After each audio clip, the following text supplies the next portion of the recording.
आरक्षण सुधार आंदोलन को लेकर के अब देश भर में जो है बातचीत शुरू हो चुकी है। लोग घरों में बातचीत कर रहे हैं, सड़क पे बातचीत कर रहे हैं, नुक्कड़ पे है, चाय की दुकानों पे बातचीत चल रही है। लेकिन ये जो आंदोलन चल रहा है, पहले था आरक्षण हटाओ आंदोलन, लेकिन थोड़ी इसमें बौद्धिकता आती है, ये बनता है आरक्षण सुधार आंदोलन। चूंकि इसमें बहुत सारे एंगल हैं, बहुत सारे चेहरे भी सामने आए हैं, जो नेतृत्व लग रहा है कि ये कर रहे हैं, लेकिन कन्फ्यूज़न भी इसमें कई बातों को लेकर के। पहले सबसे बड़ी कन्फ्यूज़न है कि सरकार इस आंदोलन के लिए कहीं जगह के लिए इजाज़त ही नहीं दे रही है। यानी कि सरकार से मेरा मतलब प्रशासन से है। दिल्ली में भी कोशिश चल रही है, लेकिन ये कोशिश फलीभूत नहीं हो रही है। हमारे साथ इस पूरे आंदोलन में एक प्रमुख स्तंभ भी हैं, स्वामी आनंद स्वरूप जी हमारे साथ। आप इस आंदोलन के एक स्तंभ के तौर पे भी देखे जा रहे हैं। पहले तो ये क्लैरिटी होनी चाहिए, क्योंकि हमारे दर्शक भी जो देख रहे हैं, चाहे जो बात भी मैं सुन रहा हूँ, लोग सुन के तो आ जा रहे हैं जंतर मंतर, लेकिन पता चल रहा है परमिशन नहीं है, फिर लाठियां खा रहे हैं, फिर वहां से निकल रहे हैं, और ये आक्रोश बढ़ रहा है, लेकिन आक्रोश को दिशा नहीं मिल पा रही है। हाँ, सच है। देखिए, परमिशन तो देने के लिए वो शुरू में कहते हैं, लेकिन लास्ट दिन परमिशन को कैंसिल कर देते हैं। पुलिस प्रशासन यही करती है, और अभी तक यही हो रहा है हम लोगों के साथ। हम लोग अब इसको एक चरणबद्ध तरीके से सुव्यवस्थित सुसंगठित आंदोलन हो, इसके लिए कोऑर्डिनेशन कमेटी बनाए हैं। वो कोऑर्डिनेशन कमेटी न्यायालय के अनुमति के बाद घोषित होगी। न्यायालय में ये मामला पेंडिंग है। हमारी जो स्पेशल इमरजेंसी रीट पिटीशन हमने डाला था, वो रीट पिटीशन अभी लंबित है।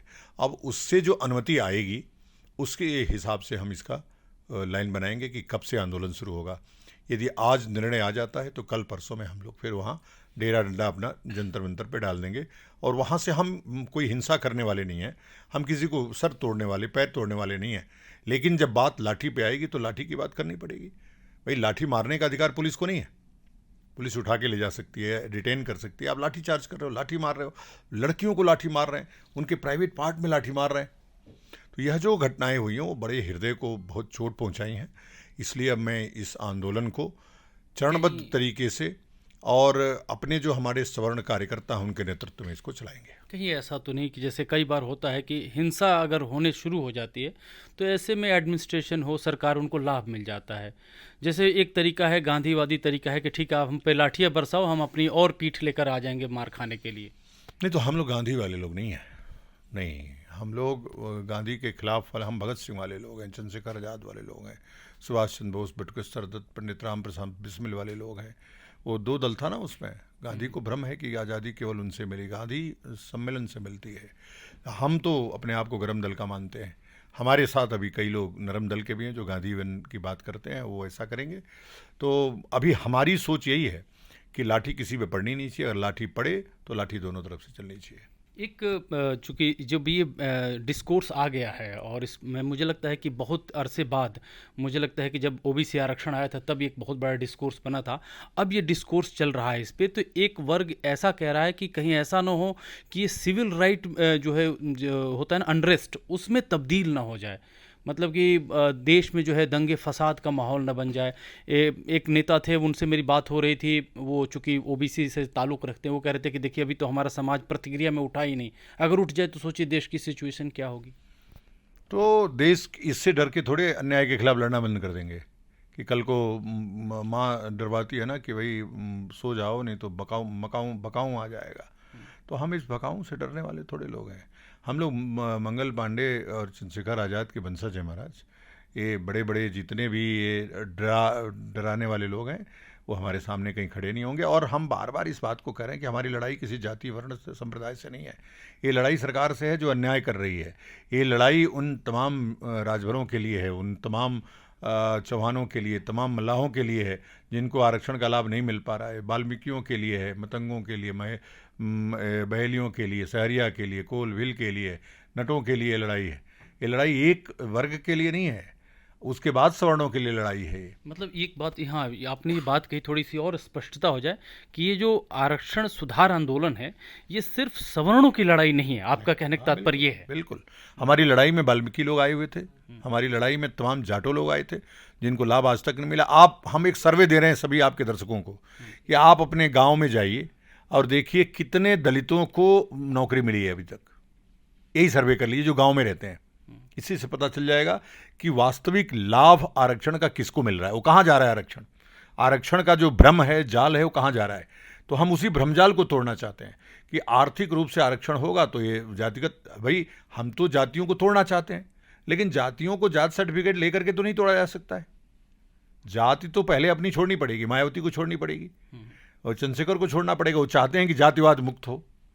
एक स्वामी जी देखा जा रहा है कि जैसे कोई सवर्ण बिरादरी से ये भी चर्चा उठ रही है। अभी एक फेमस यूट्यूबर हैं, उन्होंने बोला उनके ऊपर मुकदमा दर्ज हुआ, और भी लोग जब बोलते हैं तो SC ST एक्ट लग जाता है।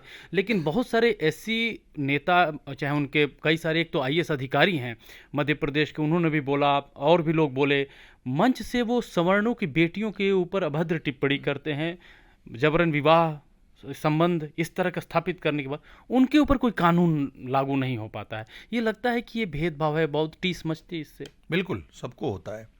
अब वो जो IAS था जिसने बेटी को मांगा, हमने आंदोलन करते रह गए, एक छोटा मुकदमा भी उसके ऊपर नहीं हुआ। लेकिन कल चंद्रशेखर रावण के ऊपर एक यूट्यूबर अजीत भारती ने छोटा सा मामला बोल दिया, तुरंत SC ST हो गया। तो यह सरकार क्या केवल SC ST की है? यह क्या ब्राह्मण को गाली देना पुण्य है और दलित को गाली देना पाप है? तो यह जो सिद्धांत प्रतिस्थापित किया जा रहा है, इसके विरोध में ही ये सब चीज़ें हैं। हमारी 3 मांग है कि आरक्षण को आर्थिक किया जाए, SC ST को रोल बैक किया जाए, UGC को रोल बैक किया जाए। ये हमारी 3 मांग है। जी। एक चूँकि थोड़ी सी क्लैरिटी कर दीजिए कि बहुत सारे चेहरे आए, कुछ लोग आए, कॉम्प्रोमाइज़ भी हुए, उत्तर प्रदेश सरकार के खेमे में बैठे दिखाए, जिनके ऊपर आरोप लग रहे हैं कि वो कॉम्प्रोमाइज़्ड हैं। नाम नहीं लेना चाहूँगा, लेकिन ये थोड़ा सा क्लैरिटी हो जाए कि जो लोग, चूँकि चर्चा ड्राइंग रूम पे चली गई है, लोग घर घर में चल रही है, स्कूल कॉलेजेस में चल रही है, तो इस आंदोलन के देखे कहाँ पे, किस तरफ देखे, किसको अपना देखे कि हाँ ये नुमाइंदगी तो ज़रूरी है, नहीं तो ये डिस्ट्रैक्ट हो जाएगा आंदोलन आपका। तो किसकी तरफ देखा जाए? अभी हम लोग इसी पे काम कर रहे हैं कि ये आंदोलन के जो प्रमुख चेहरे हैं, जो भागने वाले नहीं हैं, जो बिकने वाले नहीं हैं, जो BJP के हाथ में खेलने वाले नहीं हैं, उन लोगों की एक टीम बने। और वो टीम बनेगी जब, तो वो कोऑर्डिनेशन कमेटी होगी। उस कमेटी में कुछ प्रवक्ताज होंगे, उसमें IAS भी हैं, IPS भी हैं और उसमें जजेज भी हैं। हम सबको लेकर के एक ऐसी कोऑर्डिनेशन कमेटी बनाना चाहते हैं कि लोगों को ये महसूस ना हो कि ये आदमी आ रहे हैं हमारे अधिकारों के हनन के लिए, हमारे अधिकारों को लूटने के लिए। उनके मन में जो भ्रम है, वो भ्रम भी दूर होगा। हम पक्ष और विपक्ष दोनों को जो आरक्षण SC ST के जो दुरुपयोग हैं, उनके बारे में समझाना चाहते हैं, बताना चाहते हैं। यदि हम गलत हैं तो हमारी बात मत मानो, सही हैं संवाद तो शुरू करो। अब आप बोलोगे कि इस पर बात ही नहीं कर सकते आप, ये तो नहीं हो सकता। ये लड़ाई कहाँ तक जाएगी? ये लड़ाई SC ST एक्ट समाप्ति तक जाएगी, ये लड़ाई UGC की समाप्ति तक जाएगी, ये लड़ाई आरक्षण के रिफॉर्म तक जाएगी। कहीं ऐसा तो नहीं कि ये कोई 6 महीने साल भर तक की लड़ाई है, क्योंकि लंबी मानी जा रही है। हाँ, हम भी लंबी मान के चल रहे हैं, लंबी तैयारी करके आ रहे हैं। हम लंबी तैयारी करके आएंगे।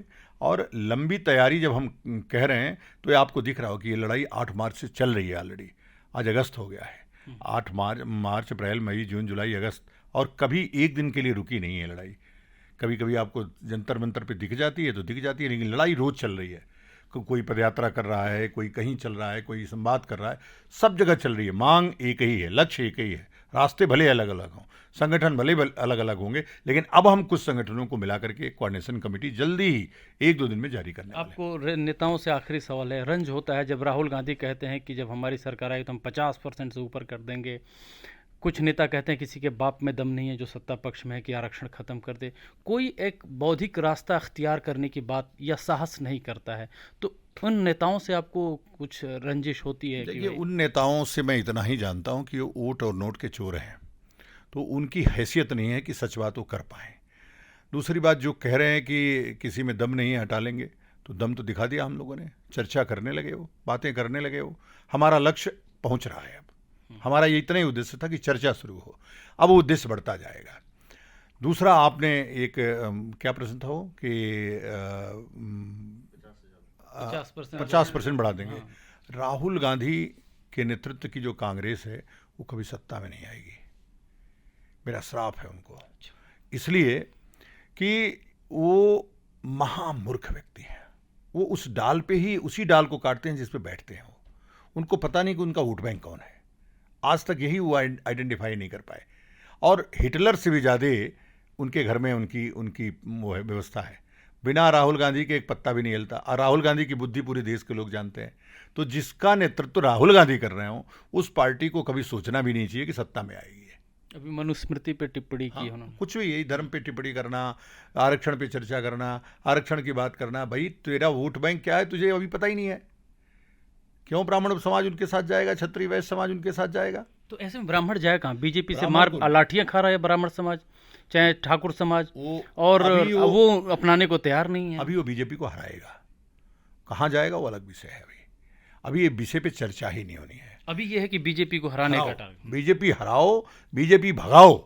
या हिंदुओं की विरोधी पार्टी है, पहले हिंदू मुस्लिम लड़ाती थी, अब अगड़ा पीछे लड़ा रही है। तो निशाने पे कहीं योगी जी ना आ जाए, उत्तर प्रदेश। योगी जी आ जाए तो चाहे भोगी जी आ जाए, कोई जी आ जाए, आने दीजिए। आने से थोड़े होता है किसी को। भाई योगी जी कौन सा हमारे पक्ष में बोल दिया? आरक्षण के हमारे आंदोलन में बोल दिए क्या? SC ST हटाने की बात कर दिए क्या? जो व्यक्ति गोरखनाथ को छोड़ के अम्बेडकर की पूजा कर रहा हो, उसके साथ कभी खड़े होंगे हम लोग? कभी नहीं। योगी को, लोगों को भ्रम नहीं होना चाहिए इस बात का। अगर जिस दिन अंबेडकर की पूजा योगी ने शुरू किया, उसी दिन योगी से हमको नफरत हो गई। नहीं तो योगी को हम लोग, आज तक हमने भाजपा के अलावा किसी को वोट नहीं किया, ना हमने अपील किया किसी को देने के लिए। लेकिन जब से योगी ने इस प्रकार से व्यवस्था लाई है, तब से हमारा मन बहुत खराब है उनसे। चलिए स्वामी जी, बहुत बहुत धन्यवाद बातचीत करने के लिए। तो देखिए, स्वामी जी की बातचीत से एक बात स्पष्ट हुई है कि कोऑर्डिनेशन कमेटी बन रही है। जैसे बाकी लोगों को जो कन्फ्यूज़न था कि आंदोलन जो है स्कैटर्ड है, बिखरा हुआ है, अलग अलग चेहरे हैं, कुछ चेहरे कंप्रोमाइज़ हो रहे हैं, बाकी भी हो जाएंगे, तो शायद यहाँ से एक लाइन लेंथ अख्तियार किया जा रहा है। और इसका ही नतीजा है कि आरक्षण हटाओ जो है वो आरक्षण सुधार के तौर पर तब्दील हुआ है, जो कि न सिर्फ सवर्णों के लिए बल्कि तमाम जातियाँ उपजातियाँ हैं उनको लाभ मिले, उसके लिए जो है बातचीत करेगी। अब हम ये बातचीत यहीं पे समाप्त कर रहे हैं। आप इस वीडियोस को देखें, ज़्यादा से ज़्यादा लोगों तक शेयर करें, और इस विचार पे आपकी क्या राय है ज़रूर इस पे अपना विचार दें। धन्यवाद।